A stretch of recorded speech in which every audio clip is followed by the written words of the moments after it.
నమస్కారం, welcome to men's special. ఈరోజు మనం సిరిధాన్యాల్లో ఒకటైన కొర్రల గురించి, వాటితో ఉప్మా ఎలా తయారు చేసుకోవాలో తెలుసుకుందాం. వీటినే కొర్రలు అంటారు, మీ అందరికీ తెలిసే ఉంటుంది కదా. వీటితో మనం ఉప్మా ఎలా తయారు చేసుకోవాలో ఇప్పుడు మీకు తయారు చేసి చూపిస్తాను. ముందుగా మనం ఒక కొలత తీసుకుందామండి. దీన్ని గిన్నెలో పోసుకుని ఇందులో ఇప్పుడు నీళ్ళు పోసి నేను నానబెట్టుకుంటున్నాను. దీన్ని 3 నుంచి 8 గంటల వరకు నానబెట్టుకోవచ్చండి. నానబెట్టిన కొర్రలు ఇవి నేను 8 గంటలు నానబెట్టుకున్నానండి. కొర్రలు ఉప్మాకు కావాల్సిన పదార్థాలు: పచ్చిశనగపప్పు, ఆవాలు, జీలకర్ర, ఉప్పు, సాయిమినపప్పు, నూనె, పచ్చిమిర్చి, ఉల్లిపాయ, కరివేపాకు, అల్లం, టమాటో ఈ విధంగా కట్ చేసి పెట్టుకున్నానండి. ముందుగా బాండి పెట్టుకుని స్టవ్ ఆన్ చేసుకుందామండి. దీనిలో కొంచెం నూనె పోసుకుందామండి.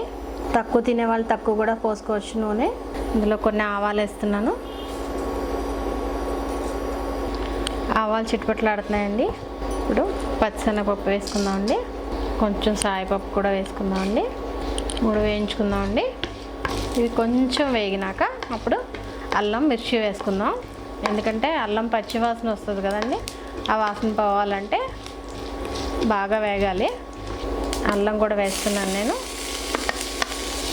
అల్లం, మిర్చి వేస్తున్నానండి. బాగా కలుపుకోండి. అల్లం బాగా వేగితే మంచిగా సువాసన వస్తుందండి, తెలుస్తుంది మనకి అల్లం వేగినట్టు. ఇప్పుడు కరివేపాకు వేసుకుందామండి. కరివేపాకు వేగింది. ఉల్లిపాయ వేసుకుందామండి. టమాటా కూడా వేసేస్తున్నాను. ఒకసారి కలుపుకుందాం. ఇప్పుడు ఇవి మగ్గడం కోసం నేను కొద్దిగా సాల్ట్ వేస్తున్నానండి. కొంచెం వేస్తున్నాను. వేసి ఒకసారి కలిపి మూత పెట్టండి.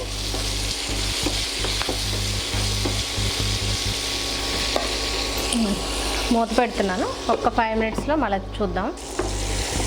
తాలింపు వేగిపోయిందండి. ఇప్పుడు మనం దీనిలో వాటర్ పోసేసుకుందామండి. ఈ కప్పుడు కొర్రలు కదండి ఇందాక నేను తీసుకున్నది. ఇప్పుడు ఇదే కప్పుతో 2 కప్పుల నీళ్ళు ఇందులో పోసుకుందాం మనం.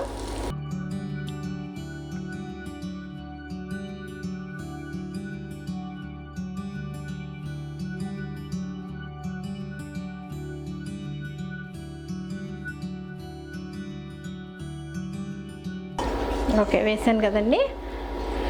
మూత పెట్టుకుని ఎసరుని మరగనిద్దామండి. ఎసరు మరిగిపోయిందండి.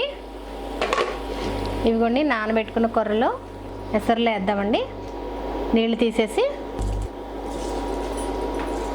ఒకసారి బాగా కలుపుకుందామండి. కలుపుకుని ఒక 5 నిమిషాలు మూత పెట్టుకుందాం. ఇదిగోండి ఇంకా కొంచెం వాటర్ ఉన్నాయి. వాటర్లో పూర్తిగా మగ్గే వరకు ఉంచుకుందామండి. ఇంకొక 5 నిమిషాలు ఉంచితే ఉప్మా రెడీ అవుతుందండి. ఇదిగోండి మూత పెడుతున్నాను. 5 నిమిషాల తర్వాత చూద్దాం. రెడీ అయిపోయిందండి. మొత్తం వాటర్ అంతా పీల్చేస్తుంది. ఉప్మా మొత్తం మగ్గిపోయిందండి. స్టవ్ ఆఫ్ చేసేసుకుందామండి. కొర్రల ఉప్మా ఎంత అందంగా ఉందో, తినడానికి కూడా అంతే రుచిగా ఉంటుంది. తప్పకుండా మీరు ఇంట్లో ట్రై చేయండి. ఇవే కాకుండా సిరిధాన్యాలతో అనేక రకాలైన వంటకాలు మనం చేసుకోవచ్చు. ఎంతో రుచికరంగా ఉంటాయి. మీ పిల్లలందరూ ఇష్టపడి తింటారు. మరి ఒక వంటకంతో మీ ముందుకు వస్తాను. నమస్కారం. ఈ వీడియో మీకు నచ్చినట్లయితే లైక్ మరియు షేర్ చేయండి. మీ అమూల్యమైన అభిప్రాయాన్ని కామెంట్ రూపంలో తెలియచేయండి. ఇలాంటి మరిన్ని వీడియోస్ కోసం మా ఛానల్ను సబ్స్క్రైబ్ చేసి పక్కనే ఉన్న గంట సింబల్ను నొక్కండి.